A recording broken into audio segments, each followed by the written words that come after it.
शिवलीलामृत अध्याय 9 बीडीसीवर आपले स्वागत आहे। आज आपण पाहणार आहोत शिवलीलामृत अध्याय 9 भस्म महात्म्य, ब्रह्मराक्षसाचा उद्धार, शबर शबरी कथा, भाव तेथे देव याचे वर्णन या अध्यायात येते। पूर्वपातकांचा नाश, सत्प्रवृत्ती, सत्कर्म वाढ हे या अध्यायाचे फळ आहे। श्री गणेशाय नमः। महाज्ञानी शिवयोगी सर्वांगाला भस्म लावून रानावनात भटकत असत। जणू शिवशंकरच वामदेवांच्या रूपाने फिरत होते। एकदा हे वामदेव क्रोंच वनात फिरत असताना तेथे एक भयंकर अकराळ विकराळ ब्रह्मराक्षस वामदेवांना ठार मारण्यासाठी धावून आला। त्याने वामदेवांच्या गळ्याला मिठी मारली, पण वामदेवाच्या स्पर्शाने त्याच्या क्षणी त्याचा राक्षसभाव नाहीसा झाला। त्याची सर्व पापे जळून भस्म झाली। त्याला दिव्य देह प्राप्त झाला। त्याला मागील 1000 जन्मांचे ज्ञान झाले। त्याने वामदेवाच्या चरणांवर लोळण घेऊन मागील 25 जन्मात केलेली पातकी सांगितली।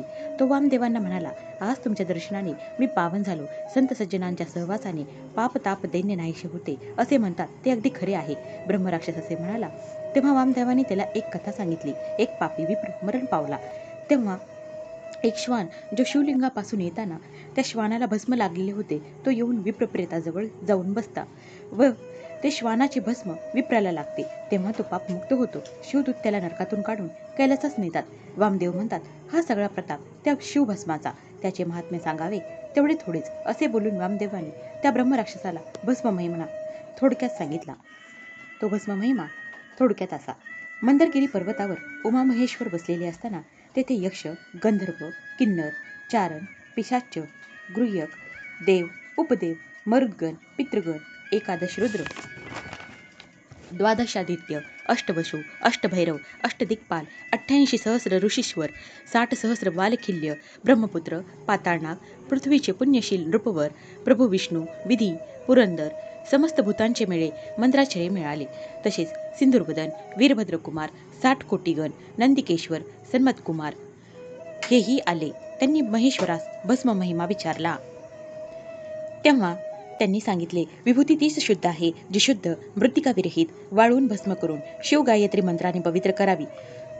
तो लावण्याचा विधी सांगितला। भस्म अभिमंत्रित कसे करावे, ते शरीरावर कुठे कुठे लावावे ते सांगितले। या भस्मामुळे सर्व पापे महापापे जळून भस्म होतात असेही सांगितले। याच वेळी कैलासाहून दिव्य विमान आले। ब्रह्मराक्षसाला दिव्य देह प्राप्त झाला। तो शिवलोकाला गेला, शिवस्वरूप झाला।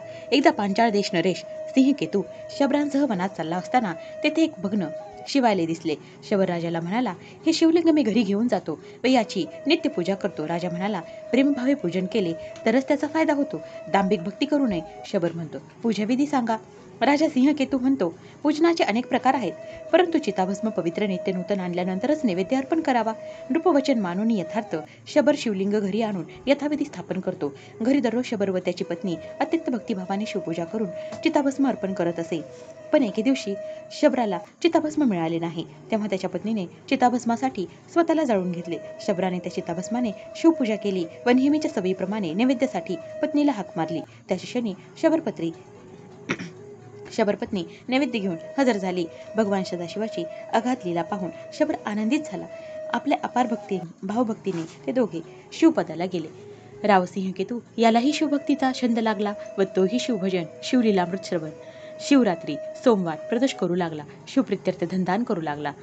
असे करून तोही शिवपदाला गेला। ज्याप्रमाणे ब्रह्मराक्षस, विप्र, शबर, शबरी, राजा सिंहकेतू यांना महादेव यांची कृपा प्राप्त झाली, तशीच तुम्हा आम्हाला हो हीच शिवचरणी प्रार्थना। हर हर महादेव। बीडीसी